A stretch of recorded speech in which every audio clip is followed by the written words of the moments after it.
Welcome to Daily Wisdom, Walking the Path with the Buddha, a podcast shared by David Roylance. This podcast is dedicated to guiding you to completely eliminate the discontent mind and the suffering it causes by attaining enlightenment. Learn and practice the teachings of Gotama Buddha that will guide you to fully attain a peaceful, calm, serene, and content mind with joy. To support this podcast, visit patreon.com/support Buddha or visit buddhadailywisdom.com, where you will discover a full range of courses, retreats, and online learning resources to assist you on the path to enlightenment. Now, here's our teacher to share more.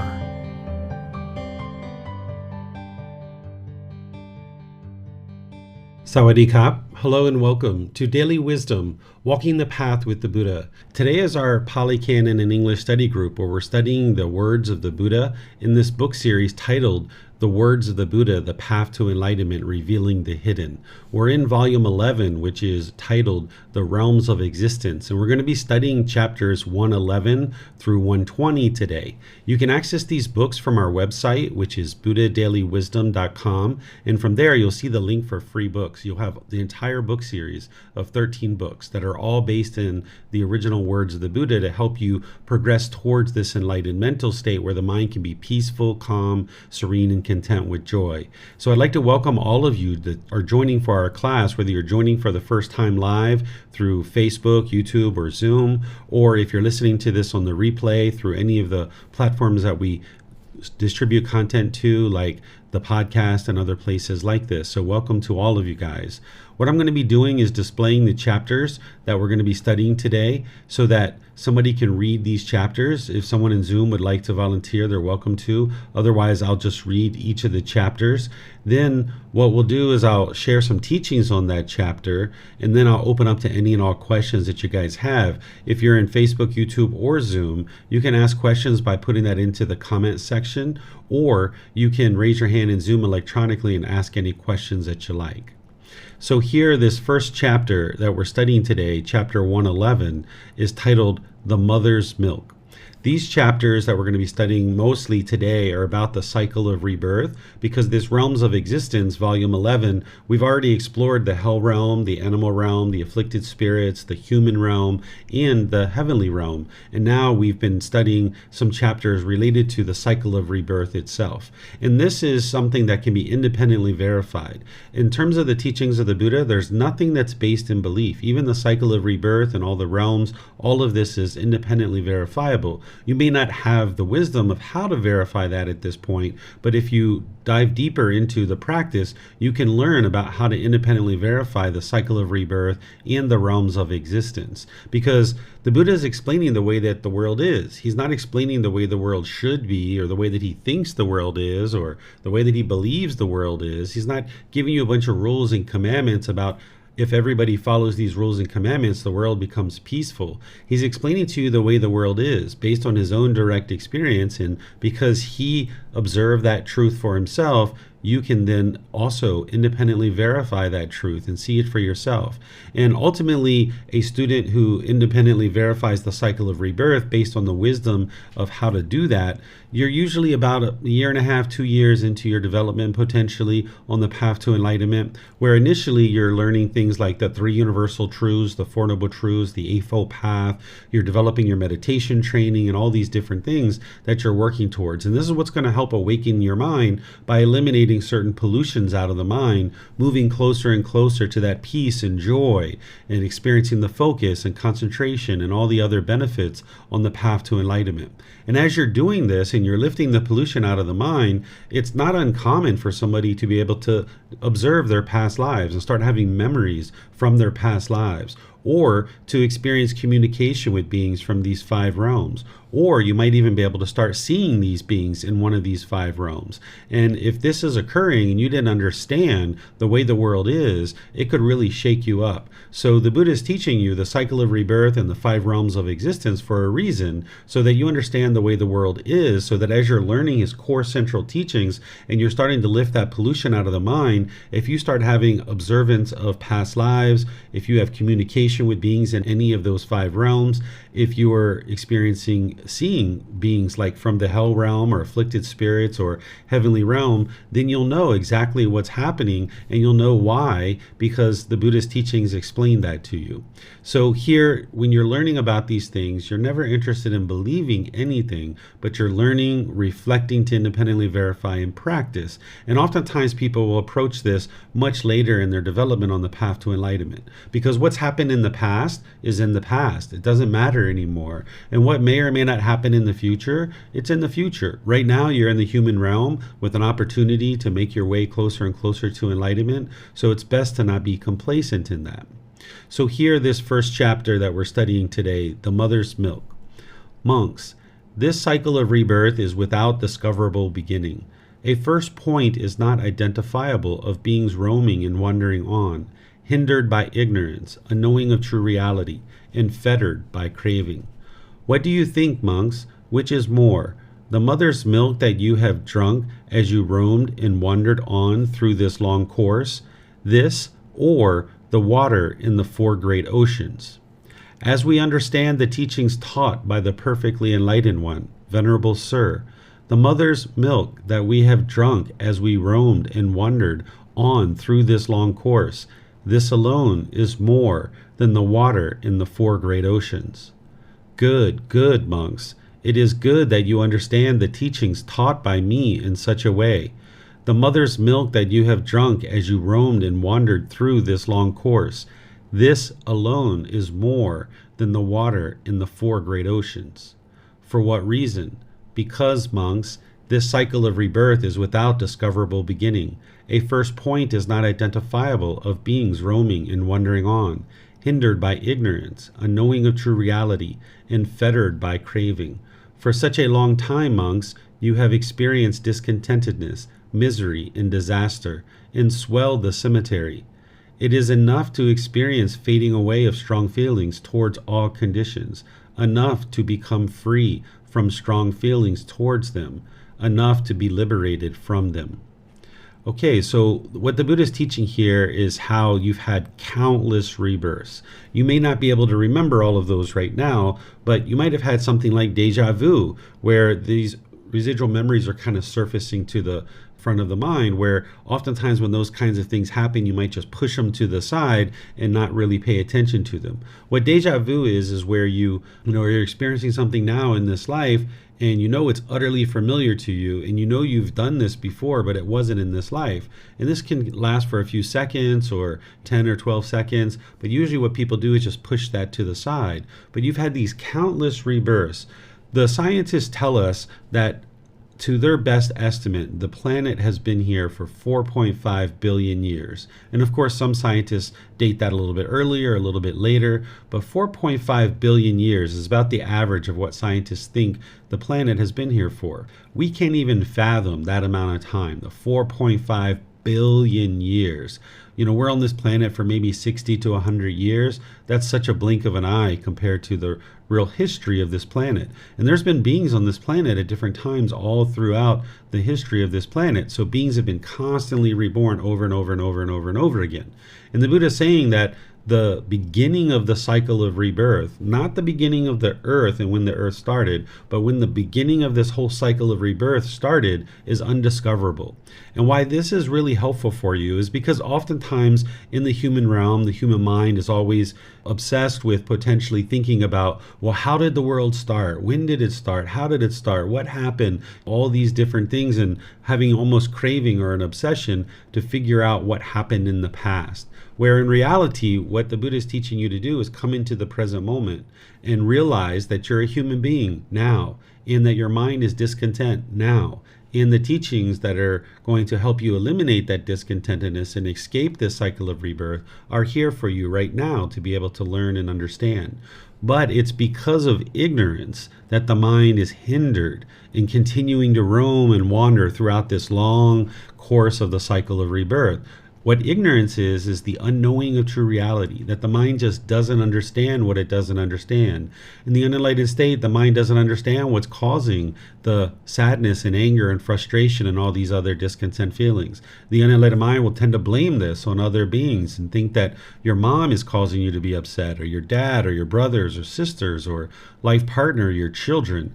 That's not what's causing the discontent feelings. It's actually being caused by this craving. So with the mind having this lack of wisdom, or this unknowing of true reality, this confusion or delusion, then craving continues to exist in the mind. This is the longing, yearning, the craving, desire, attachment, wants, and expectations. Where if the unenlightened mind gets what it wants, it gets pleasant feelings like happiness, excitement, elation, thrill, exhilaration, euphoria. And then if it doesn't get what it wants, it gets those painful feelings like sadness, anger, frustration, irritation, annoyance, guilt, shame, fear, stress, anxiety, and others. So these are very painful to experience, and it's all coming from the mind's craving. The Buddha describes it as a fetter because a fetter was a shackle, a chain, and a ball that would keep a prisoner trapped in a particular area and keep it confined to a particular area. Rather than being in a jail cell, you would have this fetter around your leg. Well, there's these 10 fetters that the Buddha discovered, which are the 10 pollutions or the 10 taints. And this is what's keeping the mind trapped in the unenlightened state, where it's not able to experience the brightness and the radiance and the joy of the enlightened mind, where you can be happy and joyful all the time, unconditioned joy, unconditioned happiness. So the Buddha here is using this analogy of whether what is more, all the milk that you've drank and all your previous existences, or all the water in the 4 great oceans, right? They understood 4 great oceans back then. So if you've ever looked around the planet, or if you've been out on the sea, or you've done scuba diving and you've seen all the massive amount of water that is on this planet, I think 70 or 80% of the water is or 70 or 80% of the planet is actually water. So if you know how voluminous the water is on this planet, what the Buddha is saying is that the milk that you've drank in all your previous existences added together is more voluminous than all of that water. So there you can see that what he's describing is just a countless number of rebirths. And as you are roaming and wandering, you're continuing to experience the sorrow and the sadness and the grief and the despair. So since this beginning of the cycle of rebirth is undiscoverable, and you've had these countless rebirths, what the Buddha is encouraging you to do is focus with dedication, diligence, and determination to be able to focus on getting to enlightenment. What he's saying is it's enough to experience fading away of strong feelings towards all conditions, enough to become free from strong feelings towards them, enough to be liberated from them. What he's saying is, why continue in this cycle of rebirth, continuing to experience the discontentedness and the misery and the disaster over and over and over again? You would be completely satisfied and fully fulfilled with getting to this enlightened mental state where the mind's peaceful and joyful, that there's nothing that the mind wants, so to speak, this longing, yearning, that you have what you need in life. You're not just chasing after these obsessions that the mind often has. But because beings don't understand that peace and that joy of the enlightened mind, and they don't have the wisdom to understand what's actually causing their discontent feelings, beings just crave and crave and crave and crave and crave and crave and just keep chasing after all these impermanent things that aren't going to provide lasting satisfaction. So here, this is the Buddha explaining the countless rebirths and how the mind is hindered by this unknowing of true reality, and it's fettered by this craving. It's being held back and obstructed by this craving. That's why it can't experience the peace and the joy of the enlightened mind. So let me know what questions you guys have here. You can put that into Facebook, YouTube, or Zoom, or you can raise your hand in Zoom and ask any questions that you like.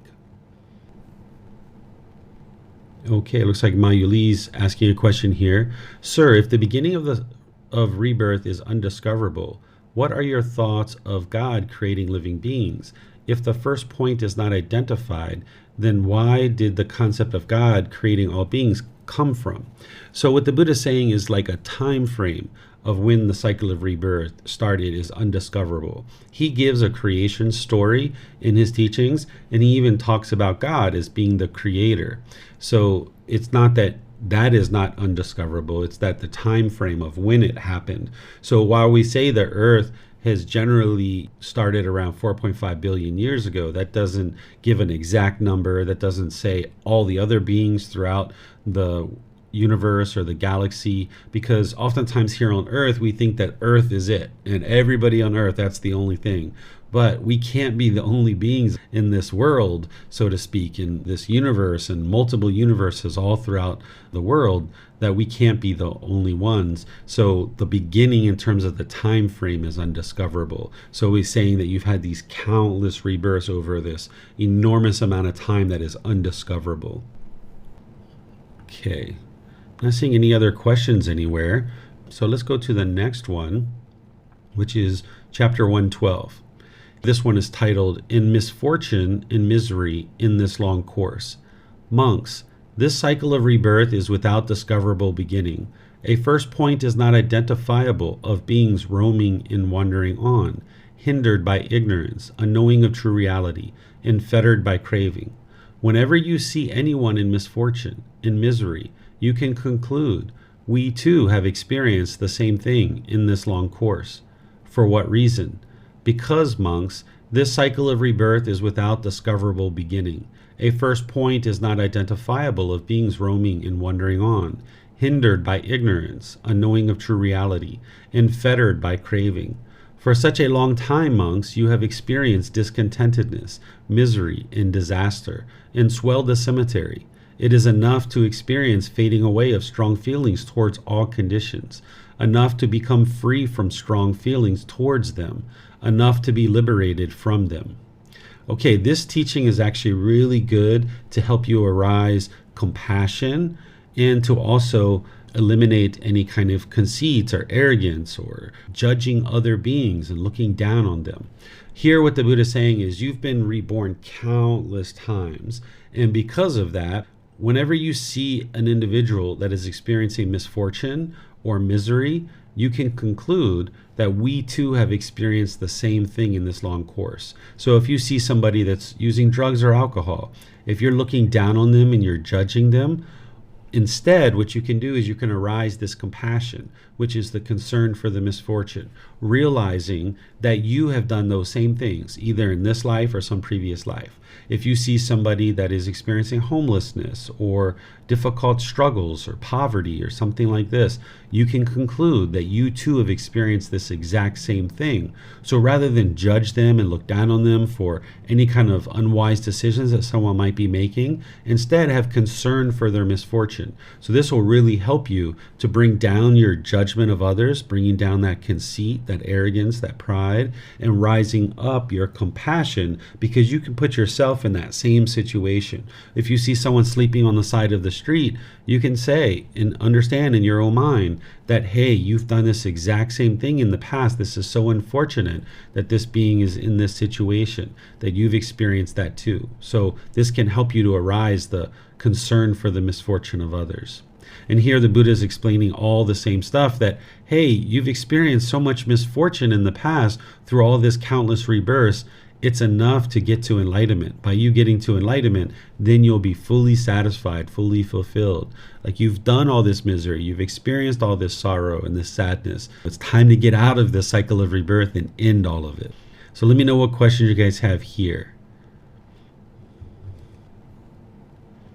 Okay, I'm not seeing any questions anywhere. So this next one is very similar to that one. It's exactly the same words, except for right here, it's a little bit different. So the title here is In Happiness and Fortune in This Long Course. And it's all the same stuff, but what he's saying is, whenever you see anyone happy and fortunate, you can conclude, we too have experienced the same thing in this long course.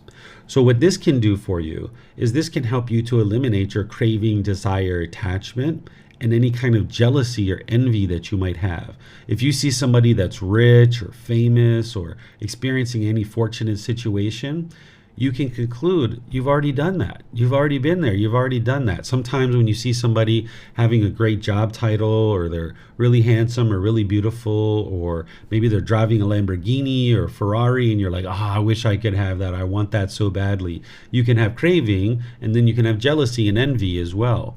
And what you can do is you can remind yourself, hey, I've already experienced that. I've already done that. So why do I need to do that again? I've already experienced it. You can let go and just realize, like, okay, I need to get content and peaceful and joyful in this present existence and where I am in life and continuing to build my life. But I don't need to long and yearn for fame or fortune or some other thing that somebody else is having. It's not about, other people are here and you're just chasing to be there, right? There can only be one person who's the richest person in the world, and why keep chasing after that? Instead, realize that any kind of happiness or fortunate thing, those things don't necessarily lead to happiness, right? Like if money and wealth and fame and fortune led to happiness, then you would never see any wealthy person or any famous person commit suicide. Because if money and celebrity fame led to happiness, then nobody in that particular or experiencing that particular thing would ever commit suicide. But we see that people who are rich and wealthy and famous and have celebrity status, they commit suicide. So that means that they're experiencing painful feelings. That's because the craving, desire, attachment is still in the mind. So oftentimes the way that we're taught is to chase after wealth or chase after prestige or chase after fame or things like this. But none of that's going to lead to your ultimate peacefulness and your ultimate joy where it can be permanent. So you may be famous, or you may end up being famous at some point, but that isn't what's going to produce the peace and the joy. And if you see anybody else that's experiencing that, you can conclude that you too have experienced that at some point in your life. So this will help you eliminate craving and eliminate any jealousy or envy that might be arising. So let me know what questions you guys have on this one. Okay, I'm not seeing any questions here. So let's go to the next one. This is chapter 114. This one is very similar to what we've seen before too, but the Buddha's going to use a different analogy here. It's titled The Stream of Blood. Monks, this cycle of rebirth is without discoverable beginning. A first point is not identifiable of beings roaming and wandering on, hindered by ignorance, unknowing of true reality, and fettered by craving. What do you think, monks? Which is more, the stream of blood that you have shed when you were beheaded as you roamed and wandered on through this long course, this, or the water in the four great oceans? As we understand the teachings taught by the perfectly enlightened one, Venerable Sir, the stream of blood that we have shed when our heads were cut off as we roamed and wandered on through this long course, this alone is more than the water in the four great oceans. Good, good, monks. It is good that you understand the teachings taught by me in such a way. The stream of blood that you have shed as you roamed and wandered on through this long course, this alone is more than the water in the four great oceans. For a long time, monks, you have been cows, and when as cows you were beheaded, the stream of blood that you shed is greater than the waters in the four great oceans. For a long time you have been buffalo, sheep, goats, deer, chickens, and pigs. You were beheaded. The stream of blood that you shed is greater than the waters in the four great oceans. For a long time you have been arrested as burglars, highwaymen, and adulterers. And when you were beheaded, the stream of blood that you shed is greater than the water in the four great oceans. For what reason? Because, monks, this cycle of rebirth is without discoverable beginning. A first point is not identifiable of beings roaming and wandering on, hindered by ignorance, unknowing of true reality, and fettered by craving. For such a long time, monks, you have experienced discontentedness, misery, and disaster, and swelled the cemetery. It is enough to experience fading away of strong feelings towards all conditions, enough to become free from strong feelings towards them, enough to be liberated from them. Okay, so here the Buddha's giving you another analogy where first it was the mother's milk that he was talking about, comparison to all the water and all the seas, but now he's using the blood. that the blood that you had in these previous existences as animals and humans, the Buddha is saying that volume is more than all the water and all the seas. This is just countless rebirths. So this can help you to understand how many countless rebirths you had, but also this can help you arise loving kindness and compassion for animals, because when cows are being killed, when other animals are being killed in order to feed an individual who might be eating animal flesh, then this could have very well been you or some other being that you know that has been reborn into those realms. And then when you see people that are breaking the law, the Buddha is saying, hey, you've done the same thing in the past and you were beheaded during that time frame, and you've had these countless rebirths. And then of course what he's ultimately getting to is focus on getting to enlightenment. That's where the real satisfaction is. That's where the real fulfillment is. So let me know what questions you guys have on this chapter. You can put it into Facebook, YouTube, or Zoom, or you can raise your hand in Zoom and ask any questions that you like. Okay, I'm not seeing any questions anywhere. So I'm going to move on to the next chapter, which this is chapter 115. Beings roaming and wandering on from this world to the other world, and from the other world to this world. Monks, this cycle of rebirth is without discoverable beginning. A first point is not identifiable of beings roaming and wandering on, hindered by ignorance, unknowing of true reality, and fettered by craving. Just as a stick thrown up into the air falls now on its bottom, now on its side, and now on its top, so too, as beings roam and wander on, hindered by ignorance, unknowing of true reality, and fettered by craving. Now they go from this world to the other world. Now they come from the other world to this world. For what reason? Because, monks, this cycle of rebirth is without discoverable beginning. A first point is not identifiable of beings roaming and wandering on, hindered by ignorance, unknowing of true reality, and fettered by craving. For such a long time, monks, you have experienced discontentedness, misery, and disaster, and swelled the cemetery.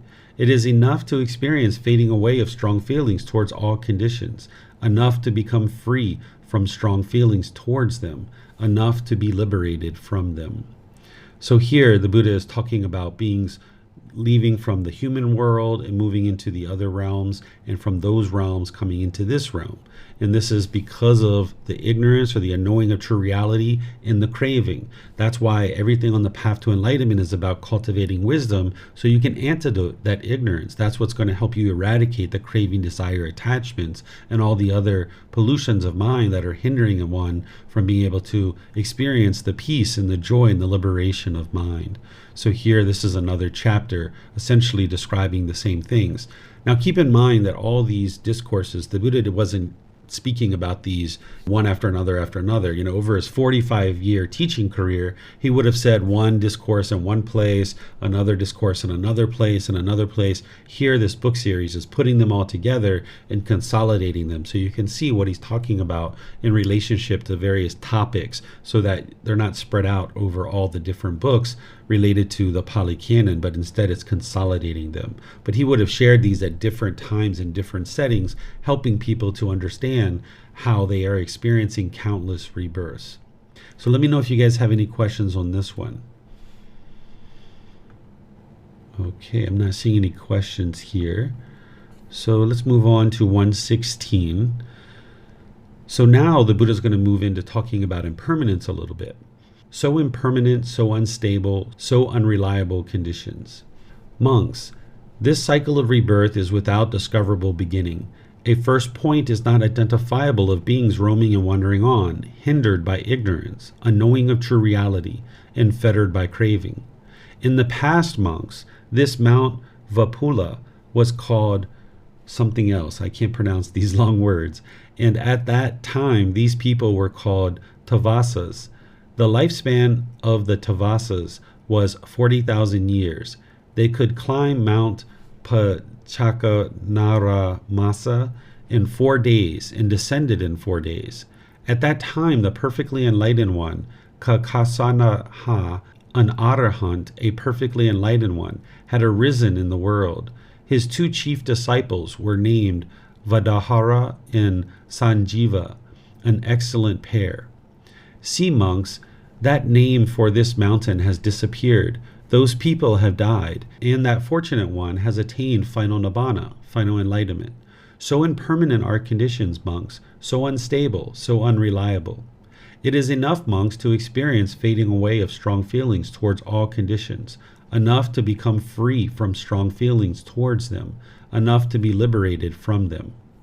At another time in the past, monks, this Mount Vapula was called Vankaka, and at that time these people were called Rohitahasan. The lifespan of the Rohitasasa was 30,000 years. They could climb Mount Vankaka in 3 days and descend in 3 days. At that time, the perfectly enlightened one, with this name, another very long name, I can't pronounce any of these, an Arahant, a perfectly enlightened one, had arisen in the world. His 2 chief disciples were named Bayahasa and Uttara, an excellent pair. See, monks, that name for this mountain has disappeared. Those people have died, and that fortunate one has attained final nibbana, final enlightenment. So impermanent are conditions, monks, so unstable, so unreliable. It is enough, monks, to experience fading away of strong feelings towards all conditions, enough to become free from strong feelings towards them, enough to be liberated from them. At still another time in the past, monks, this Mount Vapula was called Supasa, and at that time these people were called Supayas. The lifespan of the Supayas was 20,000 years. They could climb Mount Supasa in 2 days and descend in 2 days. At that time the perfectly enlightened one, Kassapa, an Arahant, a perfectly enlightened one, had arisen in the world. His 2 chief disciples were named Tassa and Bharahatvaja, an excellent pair. See, monks, that name for this mountain has disappeared. Those people have died, and the fortunate one has attained final nibbana, final enlightenment. So impermanent are conditions, monks, so unstable, so unreliable. It is enough, monks, to experience fading away of strong feelings towards all conditions, enough to become free from strong feelings towards them, enough to be liberated from them. At present, monks, this Mount Vupala is called Vapula, and at present these people are called Magahans. The lifespan of the Magahans is short, limited, fleeting. One who lives long lives lives 100 years or a little more. The Magahans climb Mount Vupala in an hour and descend in an hour. At present, I have arisen in the world, an Arahant, a perfectly enlightened one.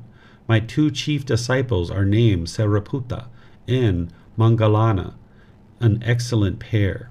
There will come a time, monks, when the name for this mountain will have disappeared, when these people will have died, and I will have attained final nibbana, final enlightenment. So impermanent are conditions, monks, so unstable, so unreliable. It is enough, monks, to experience fading away of strong feelings towards all conditions, enough to become free from strong feelings towards them, enough to be liberated from them. This is what the perfectly enlightened one said. Having said this, the fortunate one, the teacher, further said this. This was called Pakasanasam by the Tavaras, and Vankaka by the Rohasas, Supasa by the Supanaya people, Vupala by the Magaha folk. Impermanent, are conditions, subject to arising and vanishing. Having arisen, they are eliminated. Their calming is peaceful. Okay, so this is a very interesting discourse because this is one of the conflicts that I've seen in the Pali Canon. I've read a significant portion of the Pali Canon, but I haven't seen any conflicts in the entire Pali Canon in terms of the teachings and what's being shared. There's only one conflict that I've seen, which is to be understood because the Buddha spoke over 2,500 years ago in an oral tradition. They wrote his teachings down shortly thereafter, and they've been handed down from generation to generation for 2,500 years. So for one conflict to slip into the Pali Canon, pretty miraculous that people have really preserved it in quite a pristine condition. But this is the one conflict that I've seen where here the Buddha is documented, in other places as well, documented as having talked about Buddhas that existed before him.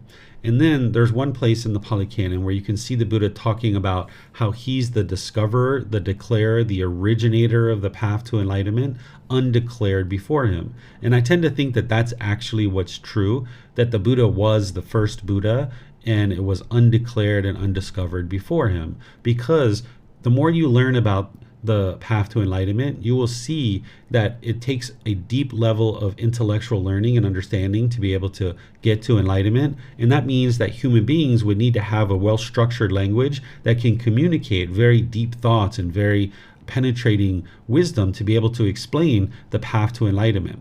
In 2,500 years ago, in my opinion, language had evolved to that point where people could communicate in such an intellectual way that 5,000, 10,000, 20,000, 30,000, however many years ago, it wasn't possible for people to talk in that level of depth that the Buddha talked during his life and that we can talk now with very intricate and accurate words, very clear, very concise, and very precise. So I suspect prior to the lifetime of Gotama Buddha, human language hadn't developed and evolved enough to the point where somebody could arise as a perfectly enlightened one and explain the teachings in such a way that would help a being to be able to experience the enlightened mind. There was a period of time where human beings were just moaning and grunting to each other, that we haven't formed oral communication yet. So whether there were Buddhas before Gautama Buddha or not, it doesn't really matter at this point, because you're in the human condition. You have the ability to get to enlightenment. We have the teachings of the Buddha,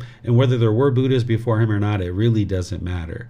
The fact is that now it's important to learn and grow and develop and become enlightened in this life. So here the Buddha is using various examples to show this impermanence, that all these things around you are impermanent.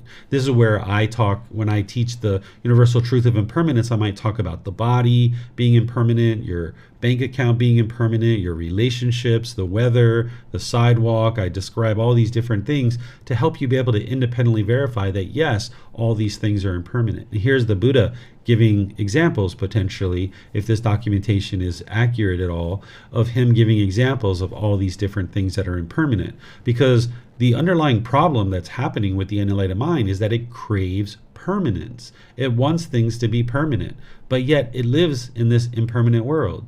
The unenlightened mind is constantly craving permanence over and over and over and over and over again, but yet everything around you is impermanent. And that's part of the ignorance or the unknowing of true reality that the mind has, is that it lacks wisdom of this world around you, understanding the universal truth of impermanence. That would be the wisdom that you need, along with other wisdom, to get to the enlightened mental state. But instead of having wisdom, the mind has this unknowing of true reality, or this ignorance, and it's having this craving for permanence, wanting things to be permanent.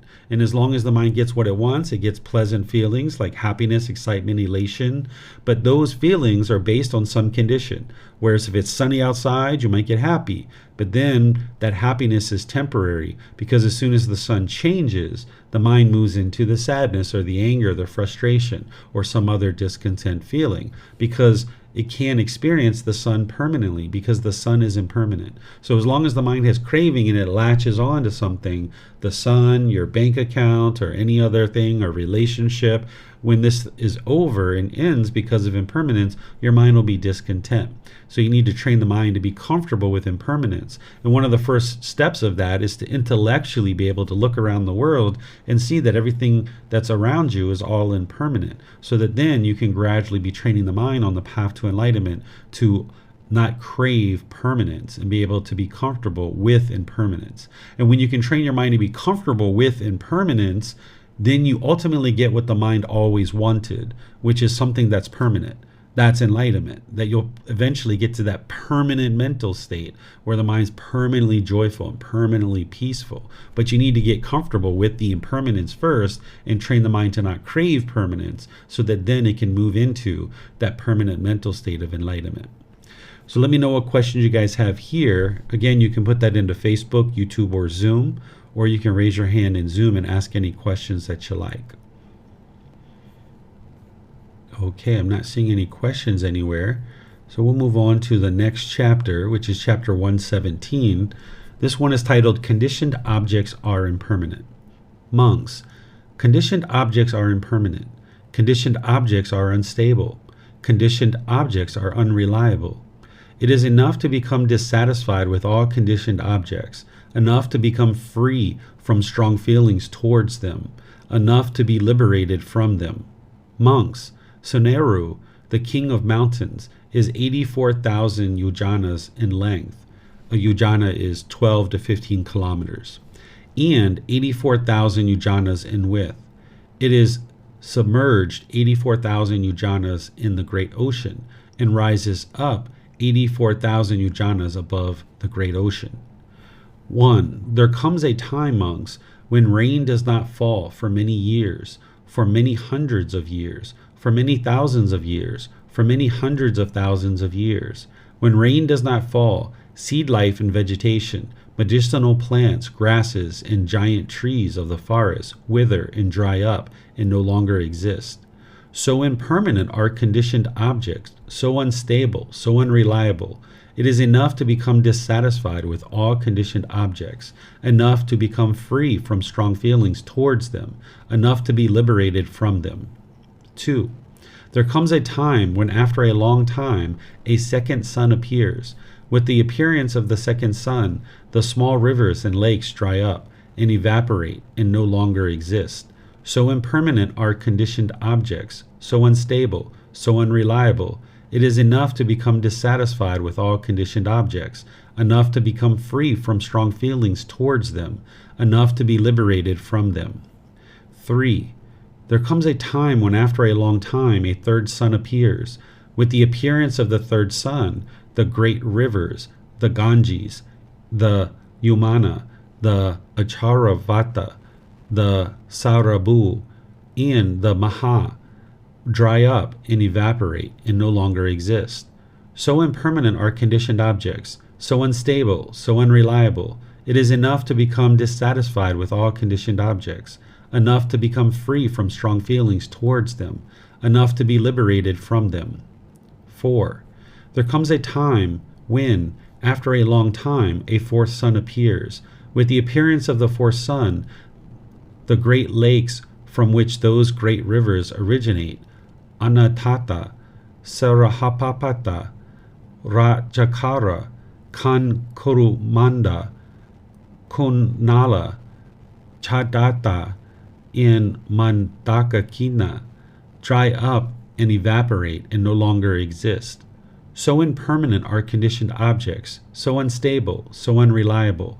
It is enough to become dissatisfied with all conditioned objects, enough to become free from strong feelings towards them, enough to be liberated from them. There comes a time when after a long time a fifth sun appears. With the appearance of the fifth sun, the waters in the great ocean sink by 100 yojanas, 200 yojanas, 300 yojanas, 400 yojanas, 500 yojanas, 600 yojanas, 700 yojanas. The water left in the great ocean stands at the height of 7 palm trees, at the height of 6 palm trees, 5 palm trees, 4 palm trees, 3 palm trees, 2 palm trees, a mere palm tree.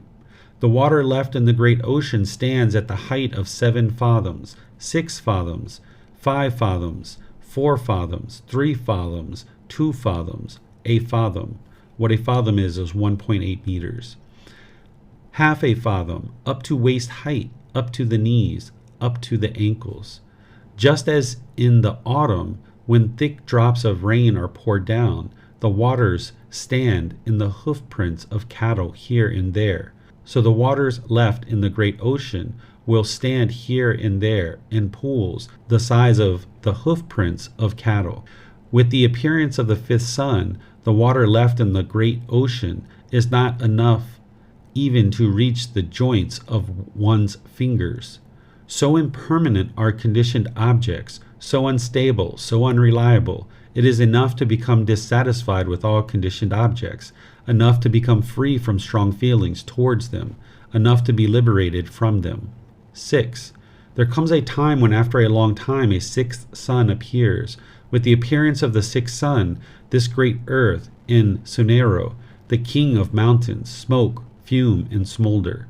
Just as a potter's fire, when kindled, first smokes, fumes, and smolders, so with the appearance of the sixth sun, this great earth in Sunero, the king of the mountains, smoke, fume, and smolder. So impermanent are conditioned objects, so unstable, so unreliable. It is enough to become dissatisfied with all conditioned objects, enough to become free from strong feelings towards them, enough to be liberated from them. 7.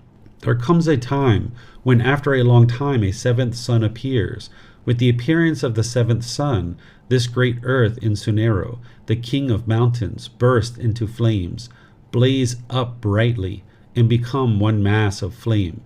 As the great earth in Sunero are blazing and burning, the flame cast up by the wind rises even to the Brahma world, heavenly realm. As Sunero is blazing and burning, as it is undergoing destruction and being overcome by a great mass of heat, mountain peaks of 100 yojanas disintegrate. Mountain peaks of 200 yojanas, 300 yojanas, 400 yojanas, 500 yojanas disintegrate. When this great earth in Sunera, the king of mountains, are blazing and burning, neither ashes nor soot are seen. Just as when ghee or oil are blazing and burning, neither ashes nor soot are seen, so it is when this great earth in Sunero, the king of mountains, are blazing and burning. So impermanent are conditioned objects, so unstable, so unreliable. It is enough to become dissatisfied with all conditioned objects, enough to become free from strong feelings towards them, enough to be liberated from them. Monks, who except those who have seen the truth would think or understand, this great earth and Sunero, the king of mountains, will burn up, be destroyed, and will no longer exist. Okay, so the Buddha's going through and giving lots of examples of impermanence here, and then ultimately he's getting to this point where he says, who except those who have seen the truth would think or understand? What he's saying is, those who, except those who understand the universal truth of impermanence, would ever think or understand that this great earth, and of course this mountain, will no longer exist someday, right? Like sometimes individuals walk around and think that humanity has to be permanent and that we have to reside on this earth permanently.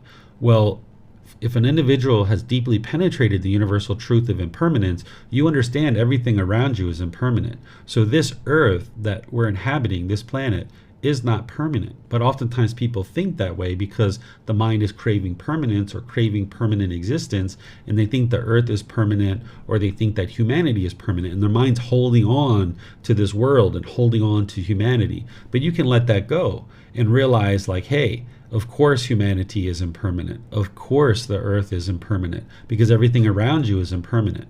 Now the Buddha left it as an undeclared teaching of whether the world itself is finite or infinite, but in terms of the earth itself, we know that it is impermanent, but the world is not infinite or finite. He didn't describe that. But in terms of the earth, we know that the planet itself is impermanent based on the universal truth of impermanence, that everything around us is impermanent. So let me know what questions you guys have on this chapter. Okay, I'm not seeing any questions anywhere. So I'm going to move to the next one, which is 118. Here, this one is titled, Not Understanding and Not Penetrating the Four Noble Truths.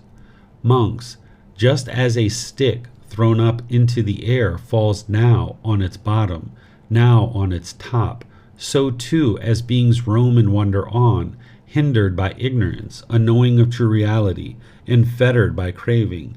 Now they go from this world to the other world. Now they come from the other world to this world. For what reason? Because they have not seen the Four Noble Truths. What for? The noble truth of discontentedness, the noble truth of the cause of discontentedness, the noble truth of the elimination of discontentedness, the noble truth of the way leading to the elimination of discontentedness. Therefore, monks, an effort should be made to understand this is discontentedness. An effort should be made to understand this is the cause of discontentedness. An effort should be made to understand this is the elimination of discontentedness. An effort should be made to understand this is the way leading to the elimination of discontentedness. Monks, it is because of not understanding and not penetrating the Four Noble Truths that you and I have roamed and wandered through this long course of the cycle of rebirth.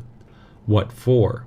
It is, monks, because of not understanding and not penetrating the noble truth of discontentedness, the noble truth of the cause of discontentedness, the noble truth of the elimination of discontentedness, the noble truth of the way leading to the elimination of discontentedness, that you and I have roamed and wandered through this long course of the cycle of rebirth. That noble truth of discontentedness, monks, has been understood and penetrated.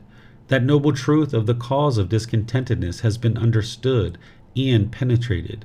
That noble truth of elimination of discontentedness has been understood and penetrated. That noble truth of the way leading to the elimination of discontentedness has been understood and penetrated. Craving for existence has been cut off. The conduit to existence has been destroyed. Now there is no more renewed existence.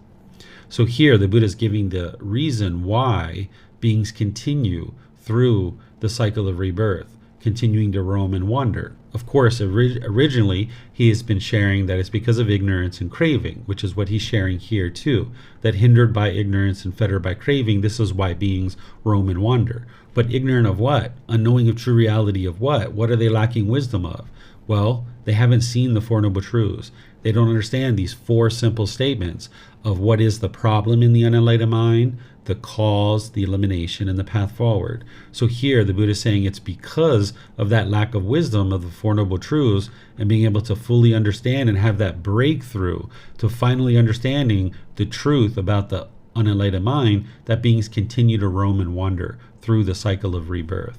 But then he's saying for him, he's penetrated this. He's understood the Four Noble Truths, and he's eliminated his craving for existence. It's been cut off. The conduit for existence has been destroyed. Now there is no more renewed existence. This is important to understand that when he says now there's no more renewed existence, what he's saying is there's no more rebirth in the cycle of rebirth for an individual who attains enlightenment. But he left it as an undeclared teaching of what may or may not happen to them after enlightenment and they die. That he doesn't declare once you attain enlightenment and die, what happens next. It's an undeclared teaching. We know that there's no more rebirth in the cycle of rebirth, meaning there's no existence in the cycle of rebirth. Sometimes people take that as there's no existence anywhere, but that doesn't necessarily conform or match to what the Buddha actually taught. The Buddha taught that once you get to enlightenment, yes, there's no more rebirth in the cycle of rebirth, but what may or may not come next, he left that as an undeclared teaching. So he didn't say there is something next or there isn't something next. So for a moment, let's look at why the Buddha might have done this. Because if, let's just say there is something next after enlightenment, which I'm not saying there is or there isn't, but let's just say if there is, and let's just say it's even better than what enlightenment is itself.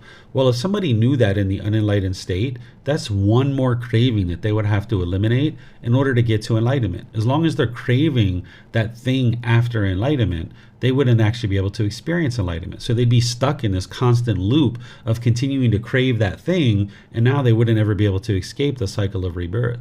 Or maybe there isn't anything after enlightenment. It doesn't really matter, because by the time you get to enlightenment, your mind's so peaceful and so joyful that you won't want or crave for anything else. You'll be fully satisfied. So the teachings of the Buddha, it's not about believing a bunch of things and then hoping something good happens when you die. That's not what he did. Instead, he's giving you the guidance of of how to escape the cycle of rebirth and ultimately get to that peace and joy now in this life. And you'll be able to see that your mind is gradually making your way towards that. This is one of the things that makes the Buddhist teachings very unique, is that you can learn now, you can reflect now and practice now and see the results now. And you're getting closer and closer to enlightenment, because in situations where you were once angry or frustrated or agitated, you're no longer experiencing that in the same situation. And you'll know it's these teachings that have been leading to that. So you have that kind of gauge, that indicator in this life that you're headed in the right direction towards enlightenment. And by the time you get there, your mind will be so utterly peaceful that you won't care what's next. If there is anything next, you don't necessarily know. But focus on getting to enlightenment, and then you'll figure out, once you attain enlightenment and die, if there's anything next or not. But by that time, your mind is going to be so utterly peaceful, it doesn't matter. So let me know what questions you guys have on this, where the Buddha is describing that it's because beings don't understand the Four Noble Truths that they keep roaming and wandering in the cycle of rebirth. Okay, it looks like Mayu Li has a question here. Based on what the Buddha mentioned, this earth will eventually be destroyed. What will happen to beings that are not yet enlightened? We can't speculate about that. That's another teaching of the Buddha, that he says that if you tried to speculate about the world, it would just lead to madness or frustration. So if you've done the work in this life or some life prior to the destruction of the earth, then you don't need to worry about that or think about that. And I know it's kind of an interesting thing, but it's not something that the Buddha teaches, and I would just encourage you to set it aside. But because this would all just be speculation about the world, and I have a feeling that you'll do the work long before that time and you'll escape the cycle of rebirth. I know you kind of well at this point, Mayu Li. All right. So let's go to the next chapter. I'm not seeing any other questions anywhere. This is moving into the section on enlightenment or nibbana. So we're going to be studying chapters here with that. We've got 2 for today, and then there's continuous ones after that for next week. So here, this one is called a simile of nibbana, enlightenment. Sariputta, I understand nibbana, enlightenment, and the path and way leading to nibbana, enlightenment. And I also understand how one who has entered this path will, by realizing for himself with direct knowledge, experience, here and now, enter upon and reside in the liberation of mind and liberation by wisdom that are taintless with the destruction of the taints, fetters. Suppose there were a pond with clean, agreeable, cool water, transparent, with smooth banks, delightful, and nearby a dense wood, and then a man scorched and exhausted by hot weather, weary, parched, and thirsty, came by a path going in one way only towards that same pond. Then a man with good sight on seeing him would say, this person so behaves, so conducts himself, has taken such a path that he will come to this same pond, and then later on he sees that he has plunged into the pond, bathed, drunk, and relieved all his distress, fatigue, and fever, and has come out again, and is sitting or lying in the woods experiencing exclusively peaceful feelings. So too, by encompassing mind with mind, I understand a certain person thus, this person so behaves, so conducts himself, has taken such a path that, by realizing for himself with direct knowledge, experience, he here and now will enter upon and reside in the liberation of mind and liberation by wisdom that are taintless with the destruction of the taints.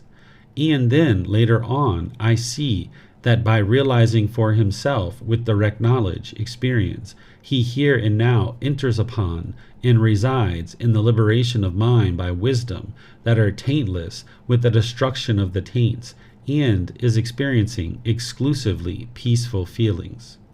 So here the Buddha is kind of giving a little bit of an analogy for enlightenment, talking about this nice pond that somebody might bathe in and relieve all their distress and their fatigue. And you could see that somebody enters into a pond and feels very comfortable in that pond. And the Buddha is saying so too. It's the same thing with enlightenment, that when somebody's enlightened, if you understand enlightenment, you can observe that in somebody else, that somebody is experiencing this liberation of mind because they've eliminated the taints. Here he's talking about that they are taintless and destroyed the taints. That's the pollutions of mind, those 10 fetters. And the way that they did that is the liberation of mind through wisdom, by cultivating wisdom. And now, having done so, the mind is experiencing exclusively peaceful feelings, that there's no longer any kind of discontentedness whatsoever. So let me know if you guys have questions about this one. Okay, I'm not seeing any questions anywhere. So we'll move to the last chapter, which is chapter 120. This one is titled An Untaught Ordinary Person. Here, monks, an untaught ordinary person who has no regard for noble ones and is unskilled and undisciplined in their teachings, who has no regard for true men and is unskilled and undisciplined in their teachings, perceives earth as earth. 1. Having perceived earth as earth, he conceives himself as earth. He conceives himself in earth. He conceives himself apart from earth. He conceives earth to be mine. He excites in earth. Why is that? Because he has not fully understood it, I say. 2. He perceives water as water. Having perceived water as water, he conceives himself as water. He conceives himself in water. He conceives himself apart from water. He conceives water to be mine. He excites in water. Why is that? Because he has not fully understood it, I say. And then the same thing, he perceives fire as fire, perceives wind as wind, he perceives beings as beings, gods as gods, perceives Pajapati as Pajapati, Brahma as Brahma, which is the way they refer to God, perceives the gods of streaming radiance as the gods of streaming radiance. He perceives the gods of refulgent glory as the gods of refulgent glory, the gods of great fruit as the gods of great fruit, the overlord as the overlord, the base of infinite space as the base of infinite space, and just continues going on. Infinite consciousness, base of nothingness, base of neither perception nor non-perception, the seen as the seen, the heard as the heard, the sensed as the sensed, the recognized as the recognized, unity as unity, diversity as diversity, all as all. And then 24, he says, he perceives Nibbana as Nibbana, enlightenment. Having perceived Nibbana as Nibbana, he conceives himself as Nibbana. He conceives himself in Nibbana. He conceives himself apart from Nibbana. He conceives Nibbana to be mine. He excites in Nibbana. Why is that? Because he has not fully understood it, I say. So what he's saying here is that somebody's clinging or craving these things, that because they're an untaught ordinary person, they don't have the wisdom of understanding the universal truth of impermanence. So they see the earth as this is mine. They excite in earth because they haven't understood that it's impermanent. The same thing with water or fire or wind or all these other things. He's saying that because beings don't understand, that they're clinging to it and they're holding on to it. The same thing with Nibbana. If they haven't understood what Nibbana is, they haven't understood the universal truth of impermanence, then they're clinging and holding on to this, and they're not going to actually be able to attain it. So it's not that I have attained enlightenment, it's the mind is experiencing enlightenment. So if you see it as I have attained Nibbana, then you ask yourself, well, where's the I? Who's the I? It's really that the mind is experiencing enlightenment. That's what's really occurring, because there's no I here. So if you cling to this I, or you cling to Nibbana, or you crave or long and yearn for it, you won't be able to attain it. So this is where it's really wise to think of it as that you're not necessarily attaining Nibbana or attaining enlightenment, because oftentimes something that you don't have, the mind chases after it and it longs and yearns for it. Instead, you can think of it as the mind is already enlightened. It's just that you've got these pollutions, these taints, these fetters, these defilements that are hindering you from being able to experience enlightenment. So when you clear out the pollution of mind, the enlightened mind will shine through more and more. And this is making a lot of sense if you start noticing that the qualities of enlightenment are peering through at different times. You can go like a couple of minutes or a couple hours or a couple of days or weeks or a month where the mind is quite peaceful and quite joyful.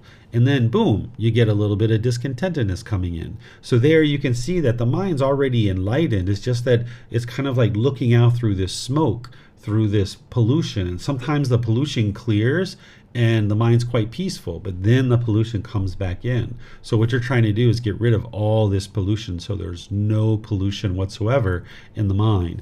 And this is where now the radiance and the brightness of the enlightened mind can shine through more and more. Whereas if you think of it as you need to attain something, you might chase after it and crave it, and there you're not going to be able to attain enlightenment as long as the mind is craving for it. So you might think that you're working towards this goal, objective, or interest to clear out the pollution of mind so that you can uncover that enlightened mind that is already there and underneath of it, all of that pollution.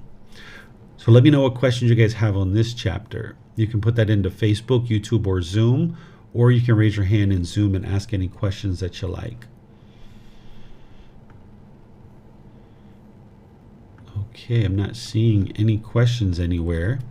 So what I'll do is just remind you guys that next week we're going to be in chapters 121 through 130. Those are the next 10 that we're going to be studying. So if you'd like to read them before class or after class, because you've got the words of the Buddha, you've got a reference to go back to the original Pali Canon to see what the Buddha was talking about before or after, if you're curious about that. And you've got the reflections from me to be able to help you understand how to glean insight and benefit to implement into your practice. The Buddha taught very clear, very concise, and very precise, but it really helps to have a teacher who understands the larger teachings and kind of the whole collection of teachings of the Buddha, because some of those chapters, they rely on you understanding other parts of the teachings of the Buddha that you may or may not have uncovered yet and been exposed to. So you can explore those chapters 121 through 130 in volume 11, either before or after class. Tomorrow in the group learning program, we're going to be studying the 5 hindrances and the 7 factors of enlightenment. That's the very last Sunday class of the iteration of the group learning program, and I'm going to be restarting it from the very beginning on the 17th of March. And what I'm going to be doing is sharing with you the 5 things that will hinder you or obstruct you from getting to enlightenment, and then showing you the solutions of how to eradicate those from the mind with the 7 factors of enlightenment. So you'll be able to learn that on Sunday. And then on Wednesday, we'll be doing breathing mindfulness meditation together, and I'll be open up to any and all questions that you guys might have. So thank you all for your questions. Thank you for your dedication and interest to learn and practice the teachings.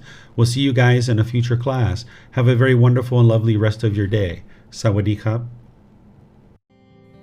Thank you for listening to this podcast. To provide support for this podcast, visit patreon.com/support Buddha. To access more teachings, visit buddhadailywisdom.com. There, you will discover a full range of courses, retreats, and online resources to assist you on the path to enlightenment. Remember to establish a daily, consistent meditation practice, along with learning and practicing these teachings. A well-developed meditation practice is the foundation in which to train the mind to attain enlightenment.